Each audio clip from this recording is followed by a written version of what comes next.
Hey, it's Nikki. And it's Brie. And we're Late to the Party, a podcast about the film, fashion, and pop culture moments that shape us into the weirdos that we are. And today we are just talking about whatever we feel like. Yeah. How have you been, Brie? Okay, well, ups and downs. Ups and downs, highs and lows. Highs and lows. I feel like, that solar eclipse maybe did something to me. Okay, I feel better after the eclipse. I think I do too. I don't know. I think I felt better and then I felt worse and now I'm feeling better. But yeah. Yeah. Yeah. I have been going through my Saturn return. Yeah. Apparently, according to someone that I ran into. Ooh. Recently. Really? Like in real life? They were a healer. Yeah. And she was like, you're going through your Saturn return. And I think, because we're the same age, I think you might be going through it as well. Probably. I read that there's a lot, like you can have a lot of like frustration, like built up kind of things. And yeah. Okay. A Saturn return it happens around 27 to 29 years of age. Mm-hmm. That you start it. And then, by like 31, 32, you're like done with it. So we're in the thick. Yeah. We're thick and juicy with our Saturn return. And the first time I heard about the Saturn return was Return to Saturn from the No Doubt record. Yeah. But that happened when Gwen Stefani was 29. And at the time, her partner, Gavin Rossdale, was like, you're going through your Saturn return. Mm. I feel like that's so funny. I feel like just with those two experiences, mine and Gwen Stefani's. Y'all are the same. Yeah. Yeah, you're always told when your Saturn's returning, and then it just hits you. Well, it says it's happening. No one's told me, unless you're telling me. Are you telling me? I think you're going through your Saturn return. Yeah. Yeah. That might make sense, right? Isn't everything supposed to come together, right? I think so. I think it's more like... Okay, so there's this genius Substack article. I've been obsessed with Substacks lately. Ooh, same. I've been getting all their emails. Oh my gosh, I want to know your Substack recommendations. But Laura Young, she has this fabulous Substack called Gut Feeling, and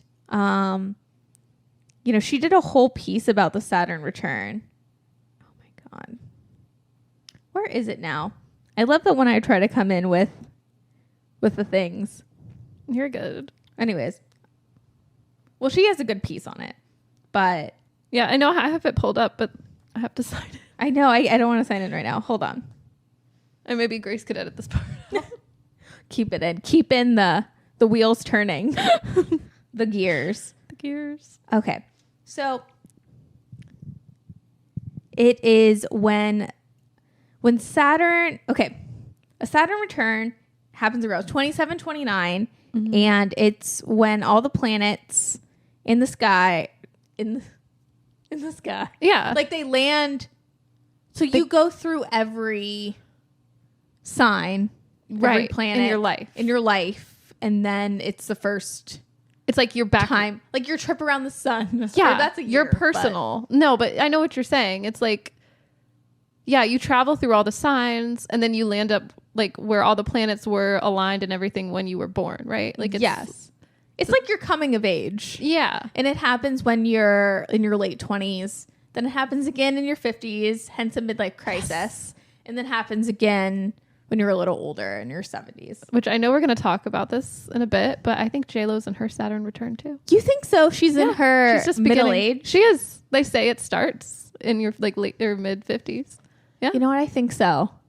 But Saturn return, it is a lot of like you're coming into yourself again. I think your 20s, at least your early 20s from my experience, it's when you're trying on so many different hats. Mm-hmm. And you're like, I'm just becoming an adult. I'm just trying to find my footing. Right.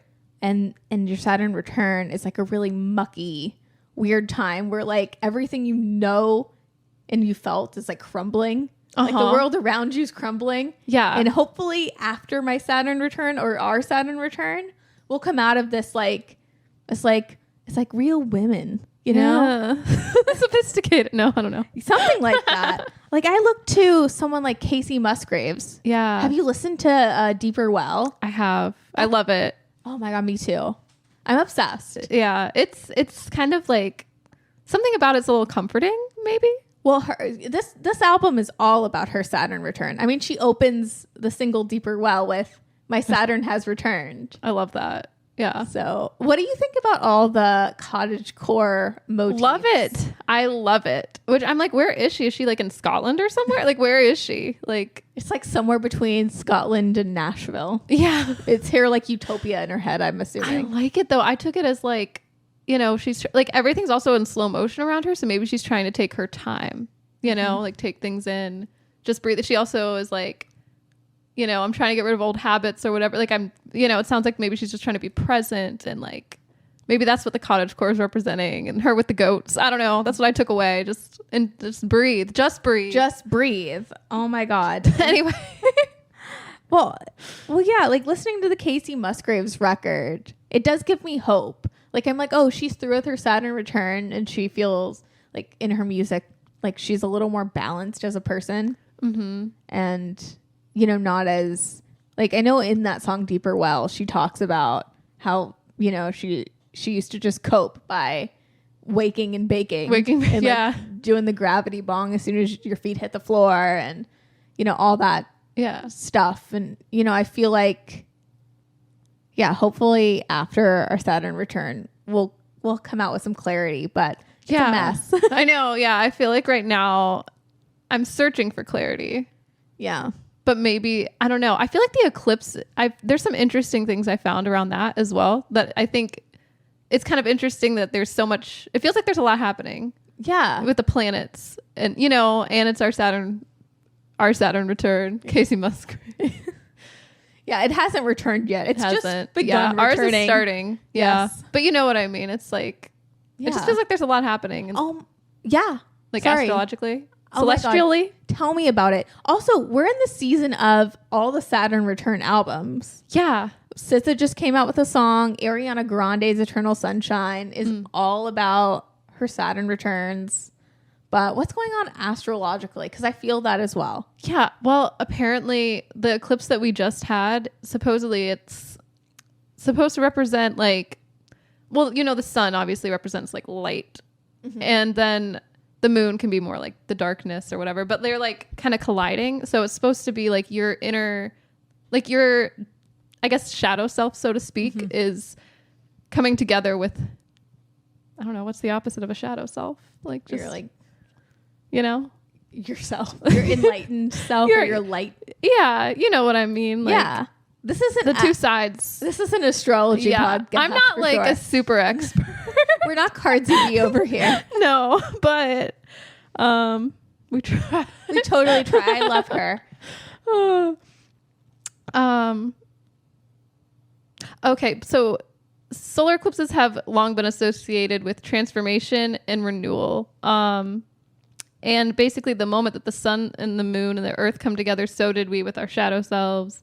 Positive changes are coming, supposedly. So like it's just kind of like accepting the darkness and be like understanding it and not, you know, kind of making it make sense. Yeah. I feel like for so long I've been afraid of darkness. Yeah. So same. Yeah. But yeah, apparently a lot of people felt a shift during the eclipse. I felt it. I did too. Like I've been totally like worried because I'm like, my Saturn's returning, my whole life is falling apart. And then literally the day of the eclipse, I just felt so clear. Yeah, everything felt so calm. I felt so centered. I felt like I had realizations, like aha moments, and just yeah. Oh my God, did you see the eclipse? Yeah, someone I ran into had glasses and I got to look. You put on your Poor Things / Spy Kids 3D glasses? Yeah. I did too. Okay, I didn't want to. You didn't? I did not want to. And then I was peer pressured. Aww. And then when I was out there and I saw the little starburst sliver of a little crescent moon, it looked like a orange, like a fruit gummy or something. Yeah, I know what you mean. Yeah. But I don't know. I was like, wow, this is cool. like at a different time. I don't know. I felt very like out of this world and into this world, if that makes any sense. You're just like, whoa. Yeah, I was like, what? Yeah.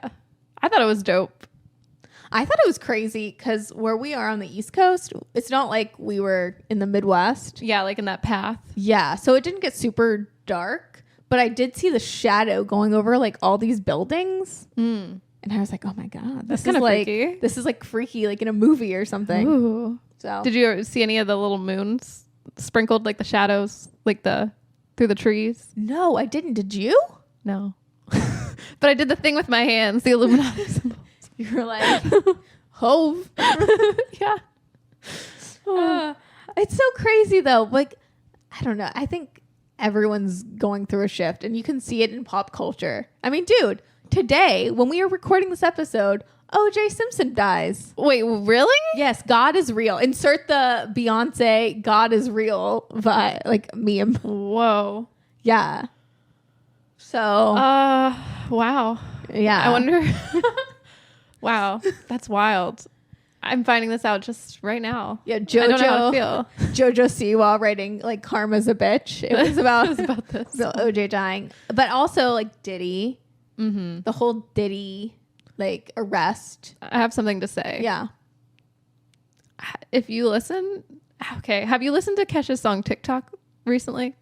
No, but I know she wakes up in the morning feeling like it P. Diddy. hits different. You're it like, hits wow. different. How And it did not age well. How does listening to TikTok in our Lord and Savior 2024 feel, Brie? It's shocking because it opens the song. She's like, "Oh, wake up in the morning feeling like Pete Diddy." And you're just like, "Oh no, What does that mean in this What does year's it mean? context? Yeah, I don't know. Yeah. It was wild. I was at work and it started playing and I was like, "Oh shoot." You're like, they're coming for me. They are. I'm like, wait, I don't think this is when she wrote it. That's not what she meant. But No. now I'm like, I wonder if people hear it, for the first time after this, and it's like- going to be tainted. They're like, I don't want to feel that way. You're in a bad way. Oh my God. But I guess my point is we're realizing things. We are. We're like in the age of Aquarius. Right. Yeah, that's what I hear. And you know what? You and I think our Saturn is maybe an Aquarius. Maybe. I don't know. I know I'm an Aquarius rising. There's something Aquarius. I don't know. I did some birth charting before. Oh my God. I feel like such a nerd with astrology sometimes. Are you someone that on a first date is like, so I found your birth time. Here's your birth chart. I don't think I do. Well, I don't think I'd do that on a first date. No. I think I would take time. I need to be invested before I would Third be like, date. you know what? Yeah. Something down the line. Yeah. Like a little. Yeah. Second date. Like, yeah. Like maybe like fifth or sixth. Fifth, sixth. Yeah. I don't know. Then we get into birth charts. Then we get, yeah. I just got to build up to it. You know what I'm saying? Yeah. If I don't invest in you as a person, I don't really need to know when your Yeah. Mars is. I might be like, what's your zodiac sign though? What's your zodiac sign? What? Anyway. So our Saturn's returning. Mm-hmm. There's new music out. There made just for us. Specifically. It feels like it. Oh my gosh. Yes. I feel like that. Oh my God. With the Casey Musgraves record, Just Speaking to My Soul. Also, she opens that record with Cardinal. I love that song. It's a banger. Yeah. But I've been seeing so many Cardinals. I have too. Is it have we talked about this on the podcast? Like we've been seeing 444 a lot. We haven't talked about it on the podcast. I even sent you a message. We've been sending each other messages for months. Yeah. Because we always see 444s. That's so wild. I think it's special. I think so too. And I've seen a lot of Cardinals. The other day I was walking and I looked down at my chest and there was a ladybug. Oh my God. I thought you were going to say there was a cardinal. I was going to say like, what? No, and you were cool with that? I'm afraid of birds. I know. I'm like, wait, what? Hell chilling. No. But that's a ladybug? Yeah. That's awesome. That's a good sign. I think so. There's a lot of signs and synchronicities. Definitely. Yeah. I'm into it now. Oh, also, Deeper Well, the boy smells candle. I want it. I need it in my life. Oh, there's a deeper well smell? Okay. You know my beloved Casey Musgraves ex-boy smells slow burn candle? Mm-hmm. Oh my God. I'm obsessed with that scent. Highly recommend. She's come out with a Deeper Well candle. in a collab with Boy Smells. That's awesome. And oh my God, it belongs right here in this office. Yeah. It needs the attention. It should be right there. It needs to be right beside my Princess Diana Beanie Baby and my Zayn Malik. Well, your Zayn Malik little bobblehead. It's okay. Oh. But no, just super stoked on that record. And also Ariana Grande's Eternal Sunshine. Yeah. Such a Saturn return record as well. And she looks gorgeous. You know. Okay. What are your thoughts on the blonde? I like it. I don't know. I don't hate it. I'm not really that. I don't feel that strongly about it, honestly. I'm like, wear your hair however you want, Ariana. You're not stressed and pressed about Ariana Grande? No, definitely not her hair. But I love her outfits too that she's been wearing, or like in her SNL performances too, like her gowns. Beautiful gowns. Beautiful gowns. I'm obsessed after seeing. Okay, well, we have a lot to unpack with Ariana, because I don't think we've talked about her on the podcast at all. Yeah, I don't think we've given our feelings. Or in real life. Not really. So Ariana Grande's gotten a lot of press as of late because she divorced her husband. Oh, but wait, she was married? I didn't even know that. To like a real estate agent named Dalton Gomez. Huh. Never heard of him. Yeah. But I just know him as Ariana Grande's ex-husband. Sure. Well, anyways, right before they divorce, so Ariana Grande has been in, I believe, London filming Wicked. Yeah. And she's going to be Glinda the Good Witch. I knew this. Dream casting, dream film, directed by John Chu, I believe. Crazy Rich Asians. Nice. I think they're going to make it into 2 parts as well. Really? Okay. I feel like Wicked in 2 parts. They're thinking they're doing the Hunger Games or Harry Potter, but really they're doing the reverse. Because, okay. So what would you say the best part of Wicked the musical is? You know, I haven't seen Wicked the musical, so I don't know. I would say probably Idina Menzel, but that's the past. What song would you say is this song from Wicked? Oh gosh. Is it This Is Me Now? Does she say that? No. It's a very This Is Me Now song. Well, I feel like everyone has been so pressed about Ariana Grande for the last 6 months. Right. Ever since she started dating Ethan Slater, the guy who played SpongeBob on Broadway. Oh, yes. I remember this now. I think I just kind of tuned out a bit after that as well. Like, just, I don't know. Because everyone was making fun of him. And yes. And they just couldn't believe that Ariana Grande would destroy her marriage for SpongeBob. Oh my God. And there was a lot of discourse on the internet. I mean, I think we talked about it once. Yeah, I think we did just a bit. And I came to Ariana's defense a little bit just because as a fellow theater kid, fellow theater person, I'm like, well, I get it. The one straight guy in theater, like, he has some power over people. But now that more time has passed and I've listened to Eternal Sunshine, her new album, I think I'm an Arianator. Yeah? I think I might be a big Ariana Grande fan. Yeah? It's taken me however long. I've always thought she had a beautiful voice. Definitely. But never was like a huge Ariana Grande fan until this record. Her sound in this record's a little different too, wouldn't you say? Like, it's the girlies lately, even Casey Musgraves or Cowboy Carter, Eternal Sunshine, they're a little more concept album. They are.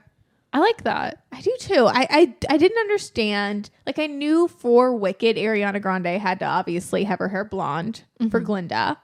But something about the visuals in the blonde hair with the lower pony. It's working, right? Yes. I'm obsessed. Do people think it's not working? Like, no, not really. I think people are still a little pressed by her maybe being a homewrecker. Being really pale now? Being really pale. And she's embracing her paleness. Well, she's embracing her whiteness for sure. Yeah. She's not blackfishing anymore, as some would say. Like that's probably good. I think so. I think because aren't we? She's a little older, but I think Ariana Grande is also probably going through her Saturn return. That's what I'm thinking. Yeah. So, you have to be a homewrecker to make an omelet. Uh-huh. Isn't that the saying? Isn't there something like that? Yeah. Yeah, I think it's not right, but it's okay. Just quote things that like make no sense.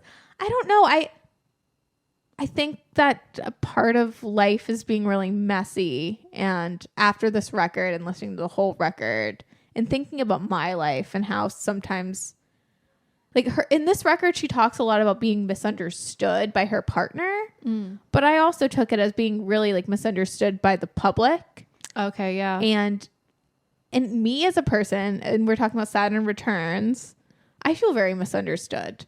Yeah. Can't get my words out right. People in real life, people, you know, on the internet, I feel misrepresented and I need to reclaim it.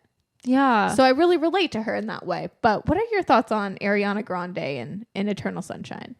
I mean, I like what she's doing. I think I like this direction she's going in. And, you know, I'm trying to describe, like, some of the songs to me sound more, I don't want to say they're not super poppy, but like almost dreamy or something. And she does have a dreamy voice, but it's like a little less R&B and a little more like, I don't know. Is it okay to say dream pop? I don't know if that's what it is, but I think it's like, it's not dream pop in the sense of the actual genre, but it does sound very dream pop. Hell, oh my God, in her visuals, at least on SNL, and I know in a couple shoots, and also that perfume, she has the cloud motif. yeah, the cloud over her eye. Yeah, which I love. Yeah, she's in the clouds. Mm-hmm.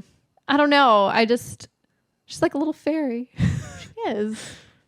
But yeah, I don't know. I'm enjoying it. I've always liked Ariana Grande. I've just never been really loud and proud about it. Are you coming out now? I might be, yeah. Is that what they're called? Aeronators? They are. I don't understand stan culture, really. So I don't understand the names. Like, I get Beehive. Beehive. I'm a part of the Beehive, I think. What's Casey Musgraves? The Grave Diggers? The Grave Diggers. That actually sounds badass. I know. Like can we make it Casey Musgrave stands? We're Grave Diggers? The Grave Diggers, yeah. I'm a lamb. Oh, yeah. Lamb. Mariah Carey. Yeah. A little monster. Little monster. A believer. Just list them all. The innators one, like the selenators for Selena. I don't know. Is that what that is too? Yeah. Huh. Maybe in the feeling of being misunderstood, maybe we need to give the Arianators a new name. Yeah, we don't want to be misunderstood. What would another? It's hard though. I'm like looking at her name and I'm like, I don't know. Something with either Ari or Grande. Ari Hive. Yeah. That could be Ari Shafir Stan. We're really into comedy. I know, it makes me think of we're in a really confrontational comedy. Yeah. But I digress. We digress. Yeah. She really can wear a ponytail. I respect that. I love it. It's such an interesting thing. Like so many artists like Madonna with all of her reinventions, or Gaga, or even like a Taylor Swift feeling the need to reinvent with every record. And I love the idea that Ariana Grande going from a high pony to like a mid pony. Yeah, I'm like, work, slay, mama. I know. Yeah, she doesn't change that up a lot. And I love it. I love she has a bang now, blonde hair, and a mid-length, like midpoint pony. Yeah. No, it's a slay. Okay, I became an Arianator. Wait, is it Ari Hive now? Yeah. With the performance on SNL. Same. I went on a little bit of a rabbit hole there, just watching like SNL after like her performances, because like I don't know. Well, let's unpack that, because I was so struck by, well, We Can't Be Friends is I think her next single after Yes and, which I like, but it wasn't like blow me over. I think in the context of the album, very good. It just as a single didn't like stand out to me. Yeah. We Can't Be Friends is my favorite song on the album. Ooh. And the visuals on that SNL performance of her in the room. Yeah. Like, because, you know, the SNL stage is really tiny to begin with, and it's set like in a living room, like 1970s-esque living room almost. Mm-hmm. And the back, like, how would you describe it? I mean, it's like, I think there was like a couch. Wasn't there some actual furniture or right? Like, I think, was there a couch that was real? Yeah. I'm trying to remember what was real and what was the projection. Cause then there was the living room set is real. And then there's a big projection. And it's like stairs and like hanging like photos on the wall, and just like, it made it feel almost like like you were in a room. And then she starts singing the first chorus of We Can't Be Friends. And she opens up the floodgates, literally. Yeah. That was cool. It just water. And it's the back wall projection of water, but also the two sides, because that SNL set is like a little that's box. what it is. It's like the sides. Yeah. She used the whole box. And it's like spilling into the living room almost. I dig it. And then the stars too, right? Mm-hmm. Like eventually the stars get projected, and Yes. I don't know. It did Lavender Haze better than Lavender Haze. It is. Yeah. It's very hazy. Yeah. It was cool. Oh, I loved it. I also, oh man, what was that other song that, cause I think when you sent me, Oh, it was Imperfect for You. was it Imperfect? Mm-hmm. I really loved the set of that one. And like, I love her dress. Like it's very princessy, but it's also like a sunset. Like, and I love how she's in like this field. I don't know what it is about ladies in fields right now. Like her and Casey Musgraves. You know what I'm saying? Out in the woods. These girls be out in the woods. It's not Man of the Woods, it's Woman of the Woods. It's Woman of the Woods season, and the suns are setting. You know, it's suns golden are hour. rising. The suns are rising. But even just the concept for Eternal Sunshine, I think is really cool. Like that album is, in direct relation, and a lot of the music videos from this era relate back to the movie Eternal Sunshine of the Spotless Mind. That's wild. Which is a Jim Carrey, Kate Winslet film. Yes. And it's a Charlie Kaufman written film. And it's the premise is Kate Winslet's character Clementine goes under a surgery to erase the memories of her partner. Oh, yeah. That when they were no longer together. And Jim Carrey's character finds out and also undergoes that like memory erasing. But they can't forget each other or something, right? Yeah, kind of, sort of. They start to, and Ariana Grande's imagery in the music video for Eternal Sunshine tackles that, and also references 16 Candles a little bit. Stars F and Peters. Wow. Just so good. Yeah. Also that idea of like a relationship breakup, like you wanting to erase them. I don't know. I love the way Ariana Grande uses like films that we grew up with. And her reference points are very similar. And she uses that in her music videos. I enjoy that too, because she's done that a lot with a lot of different things. 7 things. 7 things. Thank You Next. Thank You Next. Yeah. Yeah. She has I love that. Which, this is a fun fact. Mm-hmm. Just since you mentioned Eternal Sunshine, did you know that Eternal Sunshine of the Spotless Mind is Julia Fox's one of her favorite movies? I'm not surprised. Just had to throw that in there. Oh my gosh. Speaking of Julia Fox, girl, I've been going down the drain. Yeah? Because you sent me a clip of she was at the Boiler Room performing with Charlie XCX. Yeah. During her set. What did you? Oh my God. I loved it. Julia Fox is one of those figures where I know she's John Safdie's muse. Mm-hmm. She's my muse. Like, she keeps me going. Same. And she's doing it for the girls and the gays, which is the only reason to live. Yeah. But her song is called Down the Drain. Just like the title of her memoir. I love that that's the name of it too. I love how it's like Hole meets Peaches. Yes. Meets Charlie XCX. It's very cool. I love the sound. I love the lyrics. The lyrics are very much a modern day. I'm a bitch. I'm a lover. I know. I was thinking that too. I'm like, she's like Alanis Morris. Or no, Meredith Brooks. Yes. It's Meredith Brooks, isn't it? Yeah.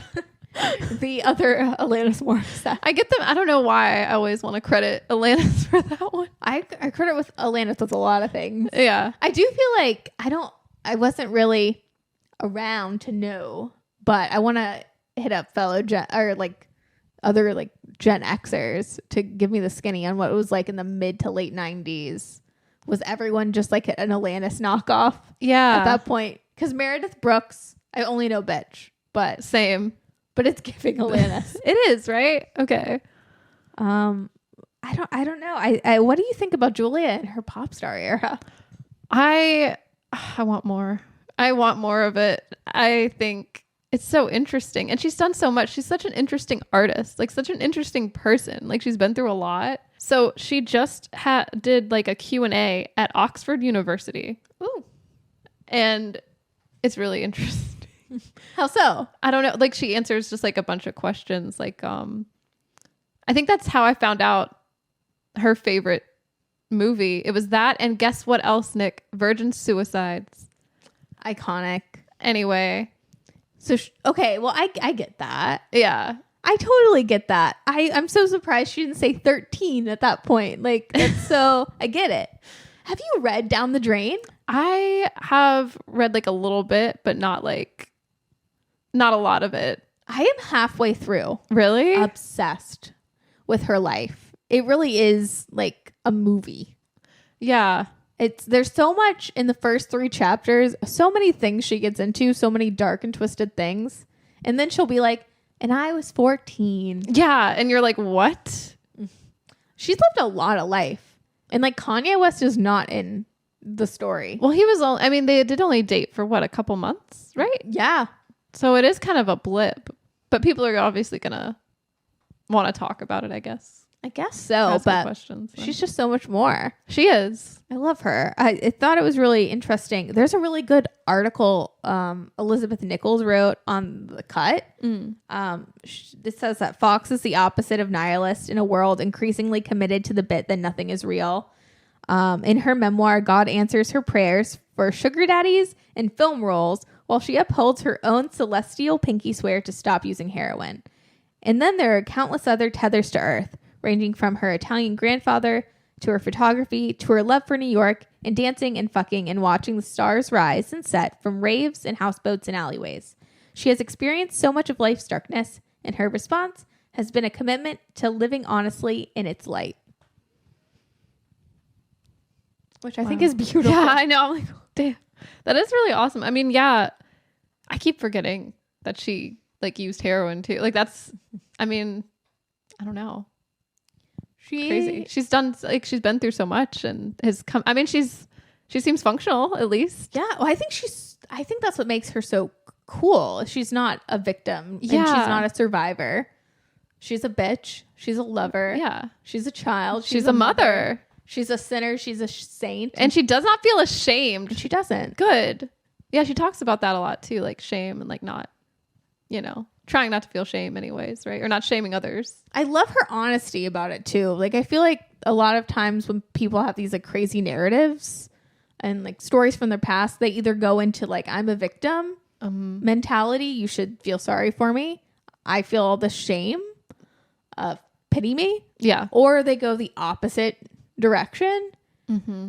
And Julia Fox is very just vulnerable and like honest. It's probably healthy that way. I think so. I think to cope, it's a lot cooler to just deal with your emotions is what I'm starting to realize. Yeah, definitely. I don't know. I think we should just play Julia Fox's Down the Drain and just create some chaos because we want to and live life because living life is fun. Yeah, I agree. I love it. I love Julia Fox. I mean, I think she's inspirational. What do you love about Julia Fox?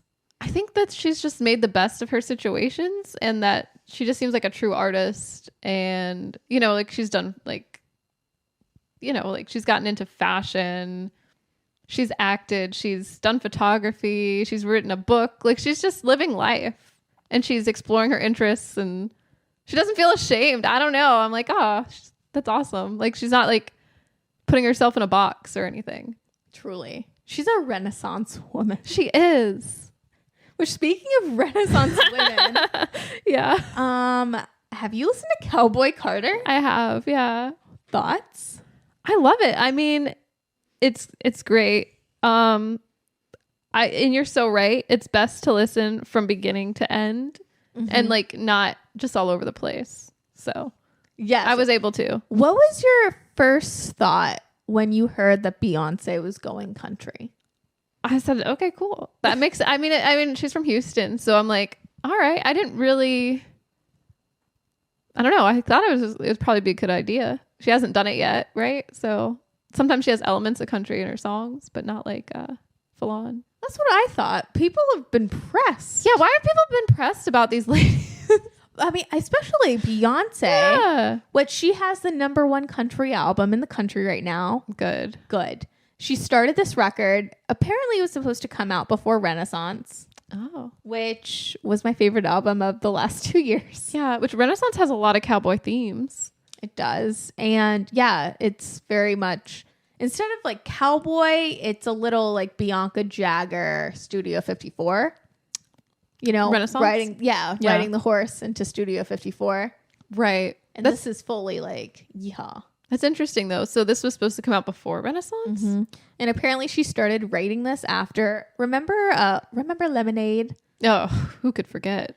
Truly. When Adele got her album of the year and was like, this really goes to Beyonce. I felt that. I was Adele in that moment. Yeah. But remember when she performed with the Chicks, then known as the Dixie Chicks, at the CMT Awards or CMA Awards? Yeah. So she has a song on there called Daddy's Lessons. Mm-hmm. I remember that one. And it's with the Chicks, and they perform the song in front of, you know, country music's top artists, and she did not get a warm reception from them, apparently. And in true Virgo fashion, she spent almost 10 years perfecting a country album. Whoa. Cowboy so Carter. She's been working on this for 10 years. She's been, well, not 10, but 6. Maybe 5. Okay. 6. But still, a long ass time. Yeah, that's a long time. She cooked. She did. I don't know. I just think it's so cool that she like used that to fuel her, and all the motifs of, you know, all the like the Black artists and the things that define country that we don't really talk about a lot. Yeah. No, it's cool that she's doing it, you know, like, I don't know. I have all the respect for Beyonce. Like, and I'm glad it's at the top of the charts. Like, good. Well, this album's really good. Oh yeah. I mean, it's Beyonce. Yeah. Yeah. What are some highlights for you? Some highlights for me. I really like 16 Carriages. I don't know. I think it sounds really cool, but it's also like recounts her journey as an artist. And I'm like, that's awesome. She's like, I'm still working and I'm not going to stop. And I'm like, I love that. Like, it's cool that she's had such a, like, you know, just like her career's lasted a long time. You know, she has like a legacy, basically. She's built a legacy. And I don't know. She's the best performer of our age.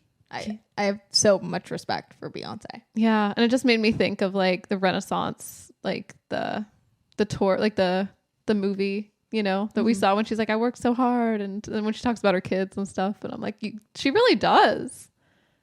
But yeah, I like that one. I really liked how Willie Nelson is like featured. I kind of wish I don't think he's singing at all. No. But that's okay, I guess. But it's fun that he's like a radio announcer. Like, I thought that was a fun element. And I love like the moment where I think they just call it like smoke hour or whatever. And there's like he's like, all right, this next one, you know, if this doesn't get you dancing or something like that. And then it's Texas Hold'em, which that song has grown on me. At first I was like, I don't know about this song. And, you know, I don't know. I like it. I like it way more in the context of the album too. Yeah. Like, yeah. It's really fun. It is so fun. I just want to do like the Hannah Montana hoedown throwdown to it. Not gonna lie. Yeah. I just want to pop it, lock it, and polka dot it. Definitely. I loved her Jolene cover. Yeah. What are your thoughts on? So she does her own take. Like, gives me remember the Solange beating up Jay-Z in the elevator? Yeah. That energy of the Lemonade Beyonce and Jolene. She invokes it. She does. I dig it. I hated it the first time. Really? I heard her cover or her version of Jolene. Really? What was it that you didn't like? I don't know. I just was like, what? It just seemed so weird. Like, I've never heard anything like, I just didn't expect the lyric changes. Yeah. The first time I was like, what? And I didn't love it. Second time, third time, fourth time, fifth time, obsessed. Yeah. I love it now. I don't know. I love it. Period. Oh, Bodyguard is bop. Oh my God. Bodyguard. You know that SNL sketch where Bill Hader is Alan and he's in the box? He's like this. Yeah. I just like feel like Alan when I listen to Bodyguard. That's the song of the summer, mark my words. Yeah. Like just top down, sun blasting on you listening to Bodyguard. Spaghetti too. Spaghetti is great. I really like Spaghetti. It goes hard. I love Riverdance. Riverdance Makes me want to throw ass. Yeah. No, it does. It says something about like, well, maybe not backing it up. It doesn't say backing it. I don't know. I think it's like bounce on it. Or bounce on it. Yeah, that's what she's saying. What are your thoughts on Two Most Wanted, which is a song made for you? It is? It's her and Miley Cyrus. Oh, yeah. I don't know. It was okay. Well, I mean, it wasn't as much of a bop as I thought it would be. It's like a little slower. So I was like, oh. It reminds me of Landslide, Fleetwood Mac. Yeah. Yeah. I think I was just confused about who they were singing. Like, if they're singing about each other. I don't know. I took it as like a Thelma Louise motif. Yeah. I was trying to figure it out. I'm like, are they in the situation together? I don't know. I love to think so because I'd love to think this is like a continuation of Telephone. Yeah. With Gaga. And when they drove away in the Pussy Wagon those 13 years ago. Instead of Gaga, now it's Miley. And they're like, I'll be your shotgun rider till the day I die. Right. I like that interpretation. Yeah. I think I need to listen to it again. And maybe that'll be like, maybe I'll have that revelation. It'll be like the Jolene effect on me. It'll grow on you. Also, Levi's jeans has grown on me a little bit with Post Malone. Yeah. I like that one. Yeah. That reminds me of a Cherub song I can't put my finger on. Oh, I know. Yeah. Is it like Stripped to This by Cherub? I remember being obsessed with Cherub. Oh my God. Where are they? Where are the dudes? Whatever happened to them? Where are the dudes who sang Doses and Mimosas from like 2014? I've been such in a mood to listen to Doses and Mimosas lately. Yeah. Just for old time's sake. That song really, really still slaps. Yeah. I'm like, do they make songs anymore? If I search them, Doses and Mimosas is still the first. Yeah, I think. Yeah, there's just a remix. They've stopped? Pretty much. Yeah. They've stopped in 2014. Wow. Well, that was it. Just 2 albums. Well, that was a good run for them. So, yeah. Good for Cherub. Shout out to Cherub. Oh, I'm trying to think what else. Oh, yeah. There was that song Daughter that had an operatic piece in the middle. Yes. I thought that was interesting. Because Brie, you're a big fan of I was. opera. I said, what? And I said, wait, opera? And I'm like, wait, is this really opera? Or is this like... And I'm like, wait, no, this is opera. Mm-hmm. And I had to look it up, of course, and dissect it. And I found like the real, like what the lyrics mean. No, I didn't. I'm definitely into Beyonce's Cowboy Carter in the way that Beyonce is a true artist and a true performer. She doesn't put herself into a box at all. Like I know we were talking about with Julia Fox. I can't believe I said them in the same breath. But Beyonce can do every genre. Like she has an amazing voice, and I know she talked about that in her film that came out a few months ago. Just really being a true vocalist and a singer. And why can't Beyonce? Did you say Beyonce? Beyonce. I'm looking at you. I'm like Beyonce. That is my TikTok handle, I think, or one of. Well, it should be. It should be that on everything, to be honest. Right. But yeah, Beyonce is putting country back on the map in a different way. I mean, I know like Morgan Wallen's been really popular, but that's with like certain people. Beyonce is for everyone. She's for the culture. She's for the gals and the gays and everyone in between. And if she can make country happen again, she can make opera happen. Right. And I had like this article, but I can't find it now. But basically there's a song called, I think it's called Cara Mio Ben. And it's like, it's basically like when you start singing, it's a very common piece, like kind of equivalent to Twinkle Twinkle Little Star or something. However, like the lyrics, they mean something, and I wish I could say what they meant, but something somewhat profound. And then she does a riff at the end, which isn't written, but basically Beyonce, there was someone who like analyzed it, and they were like, that's how you're supposed to sing. Like if you were like in an opera or something, usually the singers go off, and she just has the talent, basically. So she was flexing on him. Good. That's Beyonce. I just thought it was cool. She has such a beautiful voice, and I'm like, yeah, why not throw some opera in there? What do you think Act 3 is for Beyonce? What is she going to do after Cowboy Carter? I don't know. I feel like she's done it all. Like, she's done more than enough, you know? I mean, not that she should stop. She should not stop. She could do making rock. Rock. She could do rock if she wanted to. Rock music. Yeah. True. Yeah. I feel like rock she hasn't dipped her toes into. Mm-hmm. Maybe that's it. What other genre? I don't know. Because some of her stuff is kind of like I feel like some of her music in like Renaissance too is a little electronic. Yeah. You know? So she's kind of done that. She's done that like dance. Like trancey dance. Yeah, do you remember when she, in like the late to mid 2000s, had the all-girl band?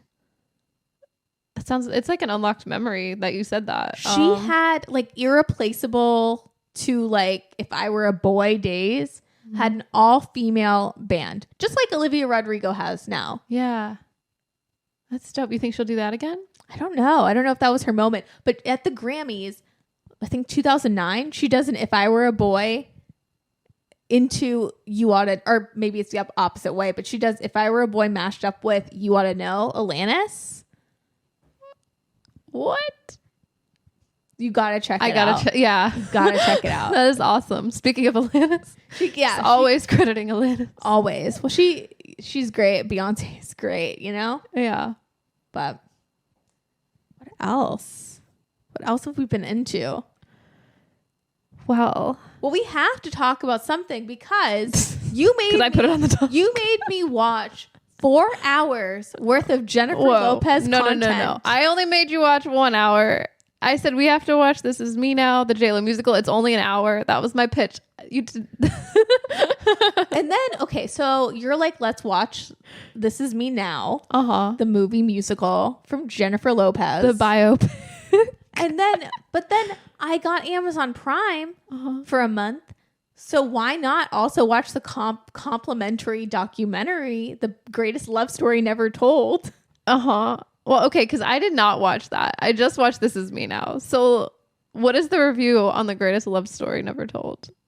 Oh my God. And who is in that? Oh my gosh, you look like Aunt Linda, like Kristen Wiig's Aunt Linda. God.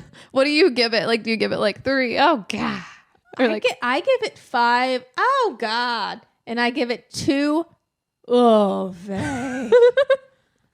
And 3.5.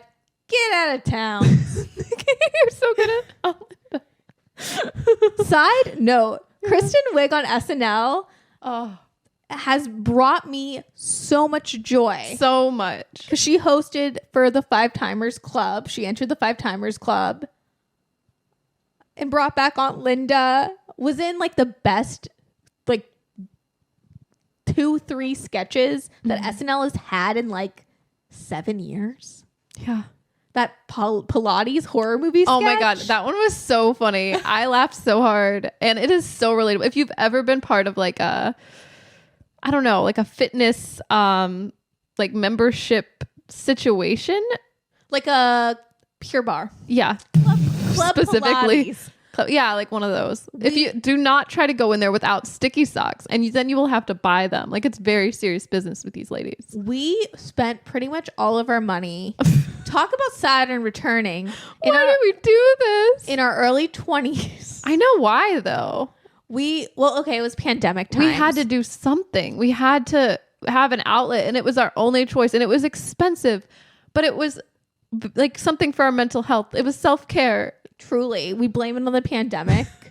Also, the sticky sock situation, they would sniff you out. I had to buy 3 pairs for no reason, just because I had forgotten mine. But yeah, that Pilates sketch is like the epitome of girl culture. Mm-hmm. And then you're in the class, and then people are like, you're like, how are they doing these positions? And somehow you get sucked in, you know? Oh yeah, it's a cult. Like when the friend, like it's so funny.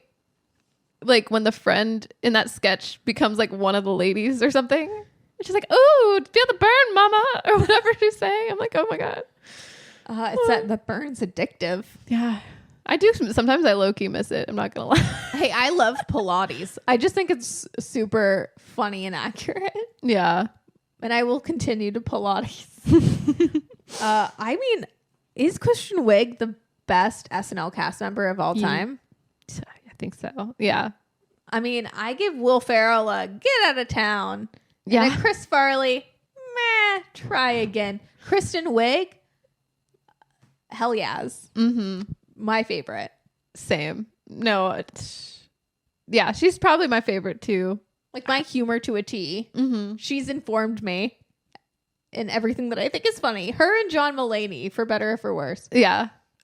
I feel like her physical comedy too. Just so funny. That like Mad Men-esque secretary sketch. Uh-huh. When she falls through the table, I was like, comedy's back.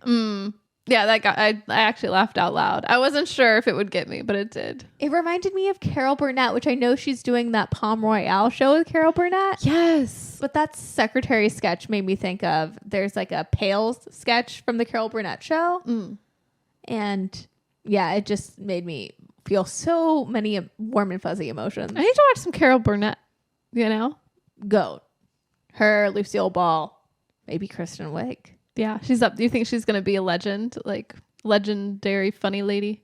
I think so. I think she's already there. And also in my heart, she is. In my heart, she is too. Yeah, I don't really care about the world. I know she Kristen is. Wiig, if you're listening. I know. I love her more than anything. Now, on the opposite end of the spectrum, our other favorite comedian.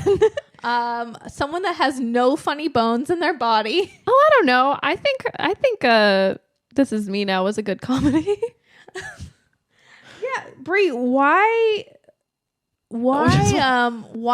did you suggest the J-Lo movie musical? Okay.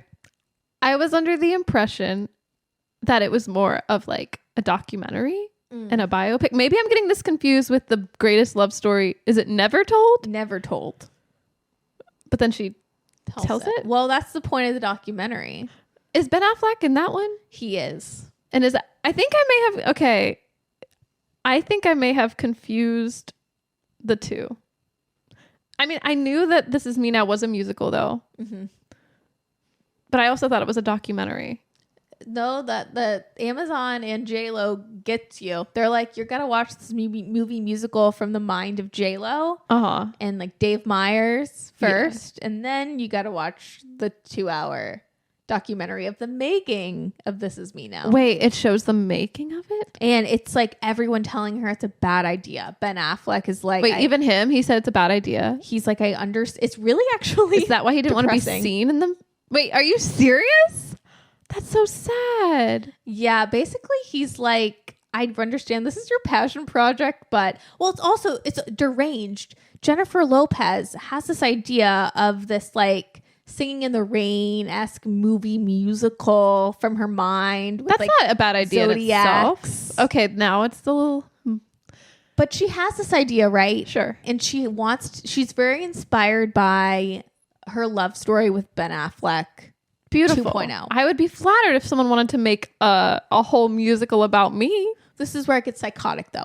So Ben Affleck has made this box, like this big book, for Jennifer Lopez in private with all the like little notes over the last 20 years and memories. So what does she do in the studio to record This Is Me Now? She gives that book, comes downstairs and shows it to her whole team for inspiration for the movie and for the music. Whoa. But those are his ideas, right? Not her ideas, right? He wrote the book? Well, he did write the book, but this is her brainchild. But basically all these personal things, yeah, she just willingly behind his back was so he's like, upset. Well, he was like, I'm not really happy. He also compares it because he's like, I understand because I'm an alcoholic and she's addicted to attention. Wow. I mean, the documentary too has Jane Fonda being like her co-star in Monster-in-Law being like, I really love you, J-Lo, and I will do this for you, but it's a bad idea. Yeah. Okay. Oh, you mean like in real life? Mm-hmm. That's wild. I did think it was interesting. I have to say, This Is Me Now is got a lot going on. And it's a little confusing that it's coincides with like, well, it has her album release, but also the whole documentary about the greatest love story never told. I thought that was all the same. Like, I thought that she was going to tell that love story. And honestly, she didn't really tell that. It's like, it's not really about Ben Affleck. Like, he comes around in the end, but it's like, and there's nothing wrong with doing this. Like, you know, talking about your love, what you've loved and you're lost, you know, like that Ariana Grande song, Back to Ariana. Or the bop, Drake and Rihanna, Take Care. Yeah. I've loved and I've lost. Yeah. Dun, dun, dun, dun. You know? Yeah, exactly. Like, I get that sentiment, but then it just, I feel like too much was going on in this. It's like a musical. It's a biopic ? It has like a lot of like astrology references. It had some steampunk things happening. Fat Joe was her psychiatrist. Best part of it. I was like, some parts really took me out because I didn't realize how many celebrities were involved. Like all the astrological signs are up in the clouds and they're looking down on her being like, what is this girl doing? Like, Keke Palmer was hilarious though. Mm-hmm. When she says something like about getting it together. She said, oh man, what did she say? She said, help her love cost a thing. And I thought it was like, this is so cheesy. Like, a lot of it was just so cheesy. And I don't know. I'm questioning, like, how did she get Neil deGrasse Tyson involved? Like, Post Malone. Like, there's so many random. Trevor Noah. Who else? Jane Fonda. Jay Shetty. Yeah, the love guy. It was wild. I don't know. It definitely was entertaining. I was entertained for about an hour. But yeah, I don't know. What made you decide to dig deeper, Nick? That Amazon Prime free. You just had the trial. You're like, I might as well just go. Why I have to go down the drain? Julia Fox is my muse. I gotta do everything the Julia Fox way. Yeah. I've spent the last 20 years of my life being too good. Now it's my time to be bad. Just like Julia Fox. And by bad, I mean consume J-Lo content. Yeah. Begrudgingly. Oh, I don't know, Nick. So what is it? Because I've never thought about J-Lo. I mean, I've liked Jenny from the Block. As a kid, I remember bopping to Summer for Music. But I've never really related to Jennifer Lopez or been affected by her. Like, obviously her movies are great. I love her as an actress. I was gonna say, I think she is a great actress, and I think I was expecting more of that acting in this, but it is more of it feels a little disjointed, you know. I wonder if this is like payback, like karma, I guess. Yeah, for stealing all those background vocals. Yeah, I think that like maybe I think like this turning of the tide, if we're getting all astrological and woo-woo with our conversation, and you were talking about her Saturn return, J-Lo's. I think it's happening. Like her midlife Saturn return. I think it's happening, yeah. I think she's getting a little bit of, because I haven't seen this much hate for J-Lo, but also warranted.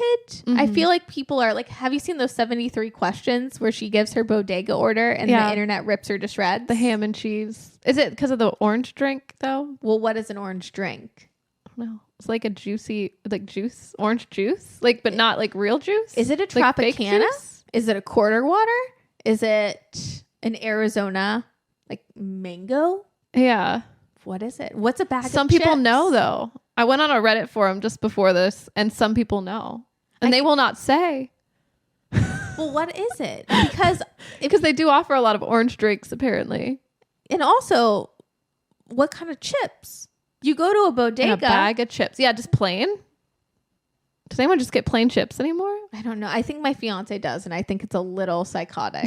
I need to know. Does J-Lo just get a small bag of plain chips? I still want to know what's in that Dunkin' order.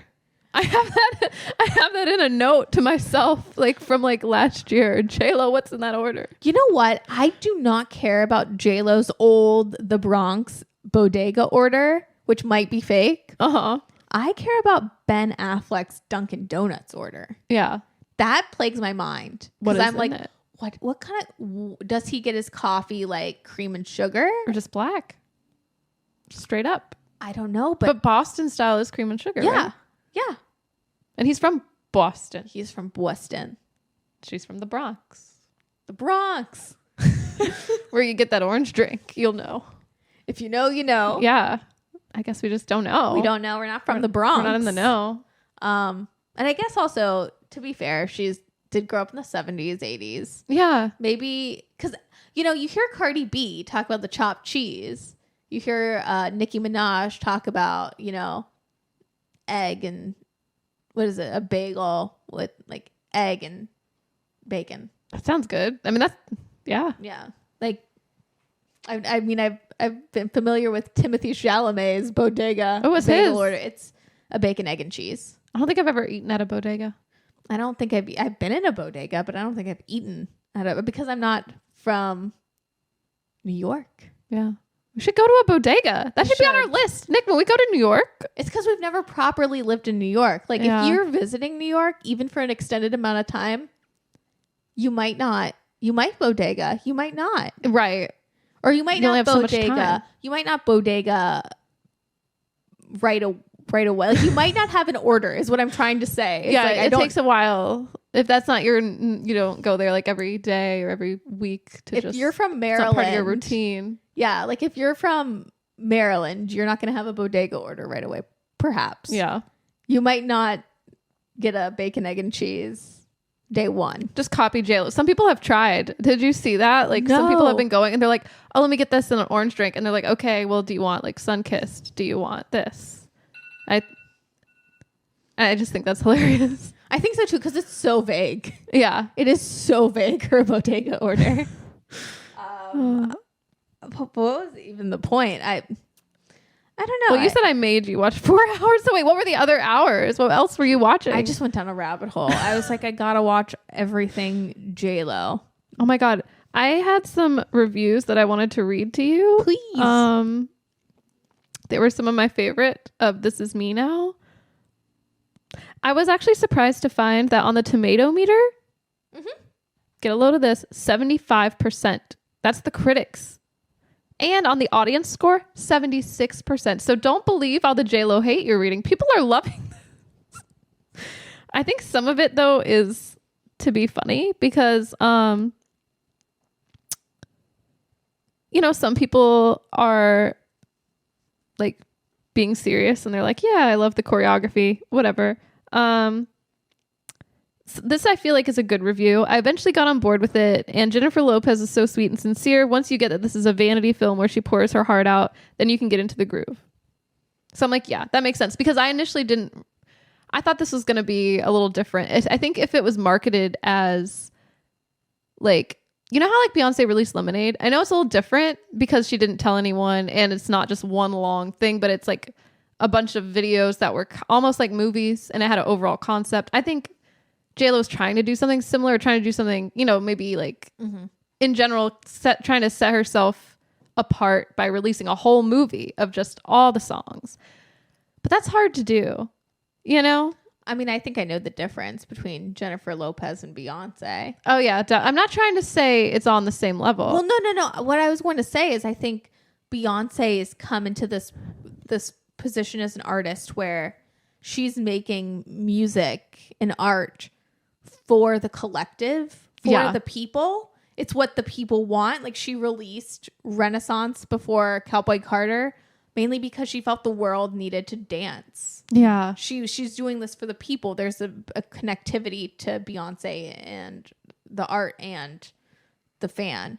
JLo created This Is Me Now, the movie musical, for herself. She's so delulu. So I think that's the big difference. Like, there's no collective. It's just JLo. Yeah, that's a good point. Huh.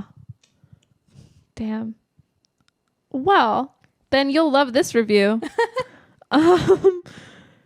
So someone says, never change Jennifer Lopez. And if you do, please make a musical about it. Actually, JLo really does need to come up with a part 2. You think so? Like, when she's 85, I really do think she needs to. She's already set up this precedent. When she's in her third Saturn return. Yeah, third Saturn return. Make it happen. Have you seen any other movies lately that have really gotten you or really made you think? me?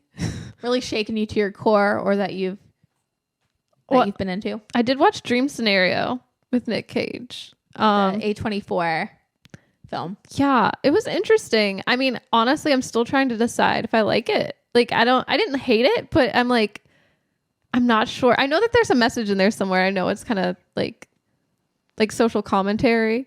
But yeah, it's halfway watching it. Like, I remember thinking, oh my gosh, I chose this movie. There's like the most awkward scene between Nick Cage and this girl that has like fantasies about Nicolas Cage's character. The premise, which is a really cool premise. It is. It's that Nick Cage's character, I guess he appears in every single person's dreams. Yeah. So he's like a super celebrity where everyone's like, oh my God, I know you because I've had dreams about you. Yeah. But in these dreams, he does nothing. Like, he's just there. Like, he walks on by. Like, he's just, Yeah. He's like a do nothing dude, pretty much. And then he's having probably a Saturn return now that I'm thinking about it. Because he's having this existential crisis. He's trying to write a book or whatever. And I don't know. I kind of want to watch it one more time because I read that that there's some like indication of when the dreams are happening. Like, there's sometimes where he might actually be in a dream, and I didn't catch that the first time around because I think there's like an interview with him and the director that when he goes to try to turn the light off, it won't turn off or something, and that means he's actually dreaming. But it's such a subtle thing I didn't notice the first time around because so much is happening in the movie. So I'm like, I kind of want to watch it again and maybe I'll understand it more. It's one of those I think you have to watch more than once, possibly. Gotcha. But there are some things that I thought you would enjoy. Like, well, I know Michael Cera's in it, so I know I'm going to enjoy that. Michael Cera's in it. I wish he was in it more.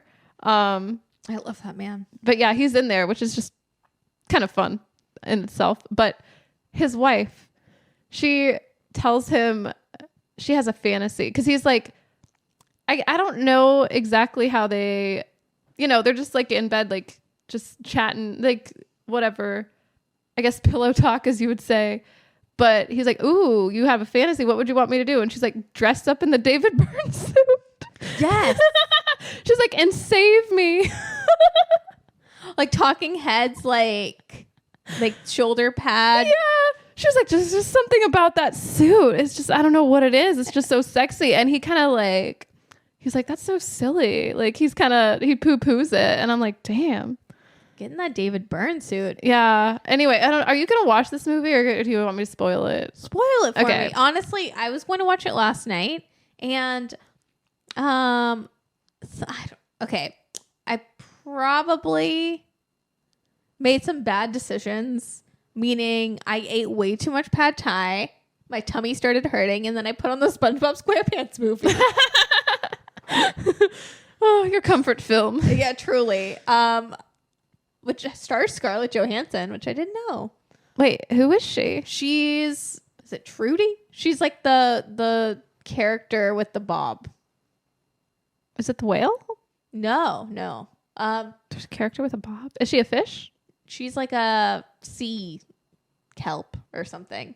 Huh. I don't know, Brie. I haven't seen that movie in so long. It feels like a fever dream. Truly. But what happens in Dream Scenario? Well, basically, him and his wife don't work out. He has a whole, like, I don't know, like, everyone loves him and then everyone hates him and he hates himself. And yeah, he comes full circle. But at the end, there's like a dream that he has where it's like basically they make this technology that looks like those light up bracelets that we got from the Casey Musgraves concert. You remember those? Yeah. They like light up. Yeah, I think they do that at concerts now in they general. Do. Yeah. Well, basically they have bracelets like that, except you can visit people in their dreams through these bracelets. So it's a little futuristic in that way. And he visits her in a dream with the David Byrne suit and saves her from this like ring of fire. I don't know. And then he's like, I wish this was real. And so I'm like, I don't know what this is supposed to be. I'm like, it's not exactly a love story, but there's that in there. And there's... Is it the greatest love story ever told? Yeah, it is.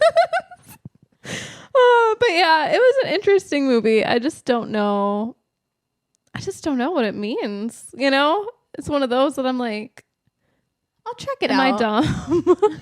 I mean, you kind of convinced me to check it out, though. Really? I'm into this. I don't know. It's a fun premise. Yeah. It recently came on Max, so Yeah, that's why. I know it was like $20 before, and I'm kind of glad I waited. like, color me curious. Yeah. Oh my gosh, what else have we been into? Oh my god, speaking of films, it comes out in a couple weeks. I am dying to see Luca Guadagnino's new film, Challengers, with Zendaya. Yeah. The threesome tennis movie. The threesome tennis movie. I know. How else do you describe it? I know. That's how you describe it, right? Yeah. No, it looks hot. It does. I'm so excited. I'm hot for Zendaya and Law Roach's styling lately. Yeah. Oh my god, the Dune 2 press cycle with like the Mugler, sci-fi robot suit. Yes, I loved the robot suit. Oh my god, blow me over. Also, the 2011 Roberto Cavalli like light green like fringe dress with her like 1970s curly hair. It's gorgeous. I mean, everything she wears is gorgeous. And I mean, she must be La Roach's muse. She is. Right? I mean, remember when he quit styling and then was like, not for Zendaya? No, I mean, she's gorgeous. I get it. Like, I mean, she looks great in everything, honestly. What do you think about her going blonde?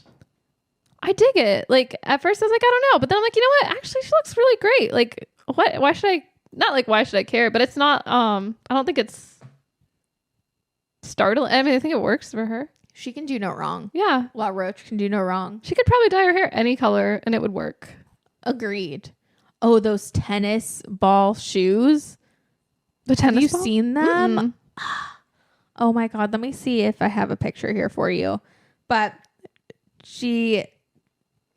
doing press for Challengers, Zendaya recently wore these beautiful stilettos.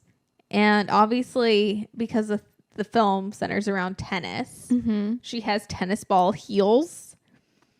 And I'm just like, yeah, she's wearing a Loewe dress and Loewe heels.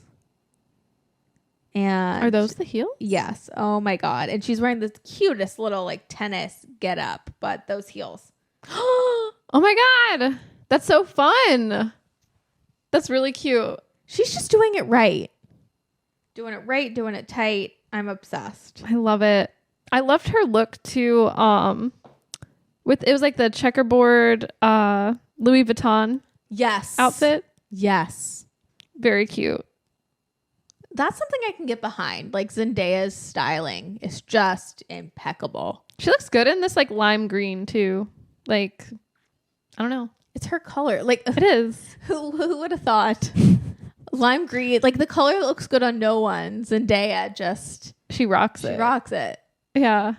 I'm obsessed with her. No, I want to see Challengers too when it comes out. Gotta see it. We gotta roll up. Yeah. Zendaya squad, roll up to Challengers. Oh, make our own. We could DIY some tennis ball heels or something. Stick some tennis balls to a stiletto. Yeah. Roll up. Let's do it. Roll up to the theater in our tennis garb. No, never mind. I was gonna say ready to knock it out of the park, but that's not tennis. That's like they use rackets.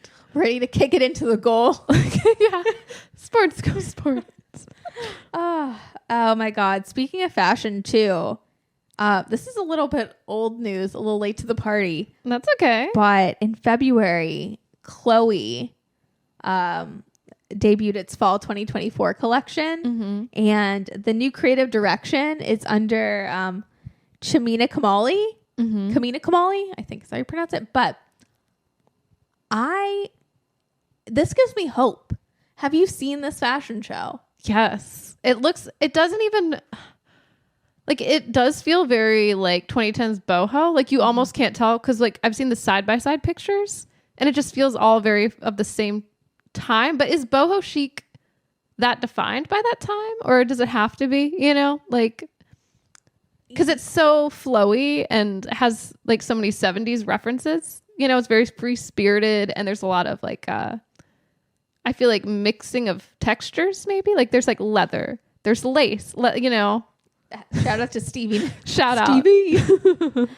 Yeah, I mean, I think it's fun in the way that, you know, Chloe, especially in the 2000s and then the early 2010s, when I think of like the Chloe girl, the OG is Sienna Miller. And also boho chic, I think of Sienna Miller.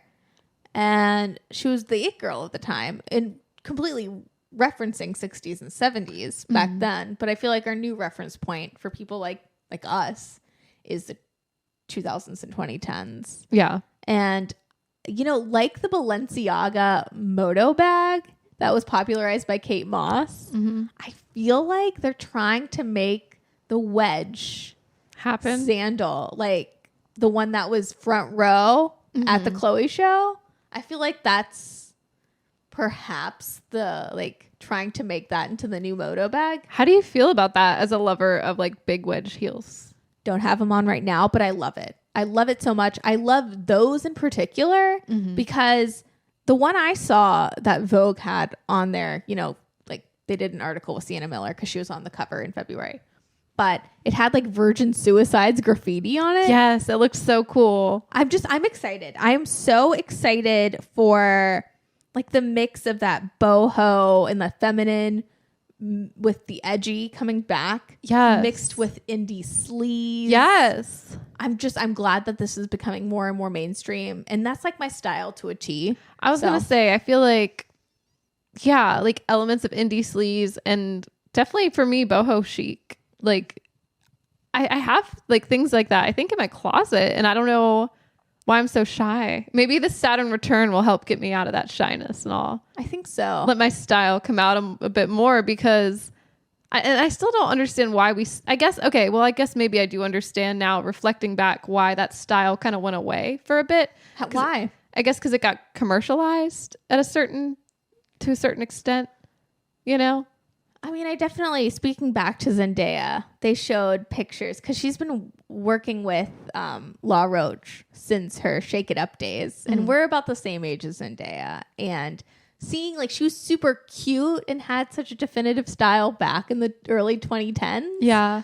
But just thinking about how people our age, like little teens, little preteens, were like not appropriating these clothes, but eventually wearing those kind of clothes. Like once little kids are wearing them, like it's not cool anymore. It's not like on the edge. It's not like you're mixing things up fashion wise. Yeah. It's like the trickle down effect. Everything goes back to that Devil Wears Prada. She's so right. Yeah. Miranda Priestley's like monologue. The cerulean monologue. Everything goes back to that. So true. Who wrote that? Who do we give credit to? It's genius. It's In true, my though. mind, Meryl Streep. She came up with that on the spot. She did. She was just so into character. She improv'd it. Yeah. Paul Rudd That's why she got the Oscar. Just revisionist history. She got the Oscar for Devil Wears Prada. Yeah, I'm gonna go into Wikipedia and change it tonight. A little Wikipedia tickle. I don't think I don't know. There's something in me that wants to create that chaos. You know what though, Brie? It's your Saturn return. Life is gonna be chaotic. Let's lean into it. Wikipedia tickle. Yeah, it's like chaotic good, right? Or at least neutral. It's not hurting anyone. No, I think Wikipedia tickle to your little heart's content. Wear all the boho chic. Yeah. You know, what were we saying before? Just lean into our Julia Fox. Exactly. Maybe don't go J-Lo. I think that's I think there are some things to be learned. Yeah. What are our main takeaways? Well, like I think passion projects are meant to be pursued. I don't know. Concept albums good. Yeah. Vanity projects maybe not so good. Also, if so many people are like, I don't know if you should do this, maybe just stop and think or reevaluate, you know, like maybe just switch it up a little, like, or take, you know, I'm sure they maybe had suggestions. Yeah. I don't know. Maybe be open to suggestions. Be open. Yeah, I think be open. I feel, because I didn't see the Greatest Love Story Never Told, but I'm assuming she was like, no, we're doing it this way. Mm-hmm. Yeah. Like trusting your inner knowing. Yeah. But also knowing when to pivot. Yeah. I think we could learn a lot from J-Lo. Yeah, we can. But we'll never know what the orange drink is, though. We won't. We'll have to work on our bodega order. Yeah, one day maybe. Or we can just go to every bodega and order a ham and cheese and an orange drink. Just see what they give us. Just say and then wink. If you know, you know. Yeah. But thank you so much for listening. Yeah. And we'll see you next week. See you next week. If you know, you know. Bye. Bye. Late to the Party is hosted by Nikki Jensen and Brie Piccone. Our podcast is produced by Grace Dunbar and edited by Brie. That's me. Thanks for listening. Make sure to rate and review us on Spotify and Apple Podcasts. We'll see you next week. Bye.